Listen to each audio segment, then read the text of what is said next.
Hey guys, welcome back to Clownfish TV. This is Neon. We're going to talk about Star Trek Picard. I just got done watching the first episode. I'm going to talk about my thoughts as a lapsed Star Trek fan, casual Star Trek fan. I want to stress that. I've never considered myself a Trekkie or Trekker, whatever you prefer. And I did skip out on Discovery because I had no interest in it. I saw the Klingons. They're really freaking weird. People said it wasn't very good. I just didn't even bother. Wasn't going to subscribe to All Access just for a show I had no interest really in watching. But I did subscribe for Picard because I've been really curious about this show since we saw the teaser. I'm like, damn it. Next Gen is my all-time favorite Star Trek anything, and you know they're getting the gang back together, and I'm gonna have to at least check it out. I have to at least check it out. So I'm gonna talk about my feelings on it, but before I do, I want to talk about Entertainment Weekly. Entertainment Weekly's review talking about the bafflingly bad premiere of Star Trek Picard, because I believe this is from the same guy who did the horrible review for The Witcher, where they admitted that they never even watched the show. And then they gave it like an F minus or whatever it was. In this case, they gave Picard a C. So we're going to talk about that. We'll talk a little bit about, you know, what people are saying about Picard, and then I'll kind of end it with my own thoughts on the show. Before we get into the video, please subscribe for more pop culture news, views, and rants. And we're at over 90,000 subs, hoping for 100,000 soon. Thank you, guys. Thank you so much for the support. It's been amazing. We really appreciate it. And yeah, let's talk about this, because they've been building up Picard for months. Like, this is like the second coming of actual Star Trek, right? A lot of people were disappointed with Discovery. I didn't watch Discovery. I can't comment on that. I know there was a lot of drama around Discovery. I'm like, you know what? We're dealing with a lot of drama in other areas of pop culture. I'm not even getting into this one. I have no interest in the show. I'm sitting this one out. And that's what we did. But when they announced Picard, I'm like, damn it. You know how to reel me back in. You're gonna play the Picard card. The Picard. And that's how you're going to get lapsed Star Trek fans back. You're gonna, you know, use popular characters, and that's exactly what they're doing. And it, you know, this is a nostalgia play, but it also isn't. And there's been a lot of talk about how weirdly political the show will probably get because of Patrick Stewart's own political opinions. He's very, very outspoken, and people are worried it's going to be an allegory for you know, Trump, basically, space Trump, or space Brexit. And it's possible it's going to go down that route. I mean, look, there's only one episode. We don't know. We don't know where this show is going to go. But let's talk about this Entertainment Weekly review. Because I think that now, I think they're like, oh, we get more hits with bad reviews than we do with good reviews. I swear to God. New life, new civilizations? Nah, Star Trek Picard boldly goes nowhere new. Grave-robbing fan-familiar concepts when it's not distracting you with pointless fight scenes. The cliches pile in Thursday's premiere episode, streaming on CBS All Access. Premonition Dreams wedge in a dead-end character cameo. New character Dodge. Gets the Jason Bourne intro, a regular person, so whoa, where'd the badass martial arts move come from? Yeah, I've got some thoughts on all this. Picard returns with a mad as hell televised speech. Such a tired way to launch a show that Aaron Sorkin already did it twice. The dynamic between Picard and Dodge suggests one Star Saga playing catch-up. He's the famous elderly hermit, unretiring for one last job, and she's Palpatine's granddaughter, more or less. That's not an unfair comparison. It's not. It's not. But, you know, they mentioned that it does pick up after Star Trek Nemesis, which was, I watched it once. Geeky and I actually went to the theater to see it years ago. In fact, I think I sort of wiped it from my memory because in a previous video talking about Picard, I called B4 B9 because I couldn't remember what the hell the data prototype was called.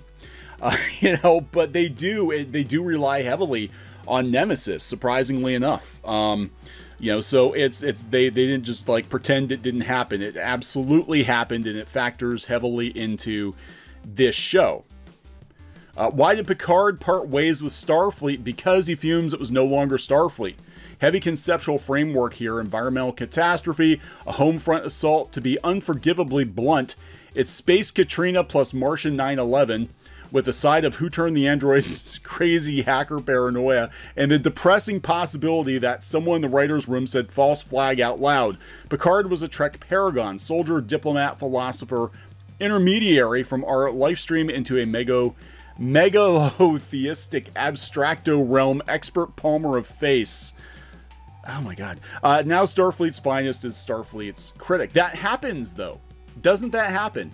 When you put your faith in institutions and organizations and people, and you look up to them and you spend your life, you know, trying to live up to that example, then, you know, people let you down. They let you down. So yeah, I mean, Picard being those things, I think legitimately would be mad as hell, because he spent his entire life defending those ideals, and he saw them tossed aside. In the pilot, Picard decides to set off on a new mission. 2 episodes later, he's still organizing a crew for that mission. The thrills of pre-production, dramatized. Yeah, okay. So let's talk about that. And I don't disagree with this. So I'm just gonna go right into kind of my feelings on Picard. And the thing is this is another case where I can't grade this show yet, because it feels like a precursor to a bigger thing. Now, the big difference with Picard compared to, you know, the traditional Star Trek formula is obviously, you know, one, they haven't even gotten on a damn spaceship yet. You know, they're still on Earth, kicking around on Earth, but it's clearly going to be serialized and not episodic, and that's kind of the hallmark of, I guess, the Star Trek feel for me is it's episodic. You know, it's a new planet, new alien of the week. You know, obviously, I think they do this, one, to be able to tell bigger stories, and 2, they want you to come back week after week. You know, Next Gen, you could miss a couple of episodes, you know, and it wouldn't really affect your enjoyment of the show unless you missed like a major episode, like when, you know, Jean-Luc became a Borg, and you're like, what the hell's up with this? But for the most part, you could miss episodes of Next Gen and kind of figure out what's going on. Deep Space Nine had more serialized stories, you know, longer story arcs, but still was fairly episodic. Enterprise even kind of got into that, where it was sort of a mashup between the two. But that's one of the complaints I heard about Discovery. Again, I didn't watch Discovery, but I heard that relied very heavily on, you know, being episodic, and if you miss an episode, you're completely lost. And the other complaint I have about it is that, you know, we're not going, and I do agree with Entertainment Weekly, they're not going anyplace new. I mean, most of the episode is spent on Earth. It reminds me more of Blade Runner, you know, in some ways than it does of Star Trek. They're kicking around Earth, and apparently they must have had the opportunity to screen the first 3 episodes, because they're still kicking around trying to put a crew together 3 episodes later. I'm like, you know, man, Encounter at Farpoint, they just like dropped everybody in the episode, said, here's the crew, the Enterprise, they're gonna go out and you know, look at these jellyfish things, and you're gonna get to know them as they go out in their first mission. That's kind of, you know, missing. This is definitely not your father's Star Trek. It is a very different kind of show. So you realize this is not Next Gen 2.0, which honestly I was expecting, kind of, but it's okay. I mean, as long as the show is good and they treat the legacy characters with respect, and as far as I can tell, they haven't ruined Jean-Luc Picard. He's still the same Picard. He's just older and saltier, but they didn't destroy him like they did Luke Skywalker. You know, that being said, the first episode, I can't judge it because really not a whole lot happened. There was a lot of nostalgic moments. You know, there were some really cool moments, you know, especially with Data, and when Picard goes into the archive and they've got all these props from classic episodes of Next Gen. I'm like, God, you're trying really hard to kick us in the feels, aren't you? And I don't think that fan service is going to last very long, just given the preview, other than, you know, tying the Borg into all of this. I think it's definitely going to go in its own direction. Now that's where I'm concerned, because I'm like, this show might come so far off the rails that it doesn't resemble Star Trek at all, And at that point, I just don't watch it anymore. But, I got to tell you, my first impression is that the show it's off to an okay start.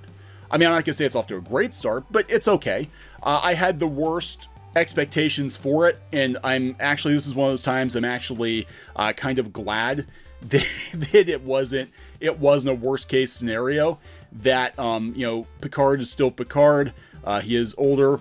I like the fact that his dog's name is Number One. I think that was kind of funny. But I mean, I think it's got potential. But again, I can't tell from the first episode. It very well could come off the rails, and given some of the interviews that Patrick Stewart has had, I think it very easily could come off the rails and become way too political, because we've heard rumors that Starfleet is basically, they're going to turn Starfleet into like space fascists, but it does look like they have a lot of guest stars lined up. We're going to have Seven of Nine. We're going to have Riker. Patrick Stewart just lined up Whoopi Goldberg for Guinan in season 2. So, hey, we know he doesn't die in this one. But, yeah, this is really interesting. I don't know what to think yet. I'm just going to tell you that the first episode, in my personal opinion, it might not be popular, but in my personal opinion, the first episode was not terrible. I actually will watch more. If it gets terrible, then I'm just not going to watch it anymore.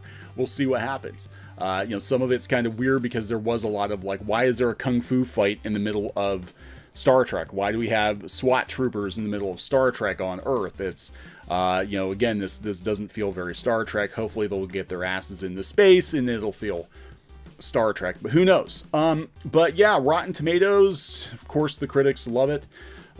Critics always love it, except for Entertainment Weekly, I guess. Audience scores at 74%. But I can't check any of these scores yet. I don't know what's going on. This morning I saw that they only had like 32 reviews. So I don't know what's going on. But I'm not going to grade it yet. I'm going to have to see a couple more episodes. And if it winds up being slow as hell and they never get their asses on a spaceship, then, I'm probably not going to continue to watch it. But it was okay. That's the best I can say about it. It was okay. It was okay. We got this review from the New York Times. Picard is finally Star Trek peak TV. Now, it's interesting because I know a lot of YouTubers, again, we weren't involved in this. A lot of Star Trek fans took to YouTube to complain about Discovery, and they had a lot of drama, around that, just like we had with Star Wars, where, they were called a bunch of names, they were horrible people, they were alt-right Yahtzees, yada, yada, yada. And now even the New York Times is coming out and saying, hey, Discovery wasn't very good. Discovery wasn't very good, but this one's actually pretty okay. So this is just so funny to see the media backpedal on Star Trek and Star Wars and, all these things that fans on YouTube and on certain blogs have been saying, hey, we got a problem here. And the studios insisted that there was no problem and these people must be crazy and they must be awful human beings. And then, surprise, it turns out that the fans were right. So again, decent enough start. We'll see what happens. I don't know. I'm seeing videos with, Picard's a dumpster fire. It's a pile of whatever. I don't know. I'm not going to tell you it's bad because I haven't seen enough yet. It's a very, very different show than Next Gen, but that doesn't mean it's going to be bad. It doesn't mean it's going to be good either. So we'll see. Time will tell. I think I'm going to continue to watch it. And if you guys want, I will continue to review it week by week. You got to let me know if you want me to or not. All right, so I'm going to wrap this up. Please subscribe for more pop culture, news, views, and rants, and we will talk later. Hey guys, thanks for watching Clownfish TV. Please consider supporting the channel. Go to clownfishsupport.com. That's clownfishsupport.com. And if you want to join our community, go to clownfishtalk.com. That's clownfishtalk.com. Please subscribe, ring the bell for notifications. We will talk to you next time.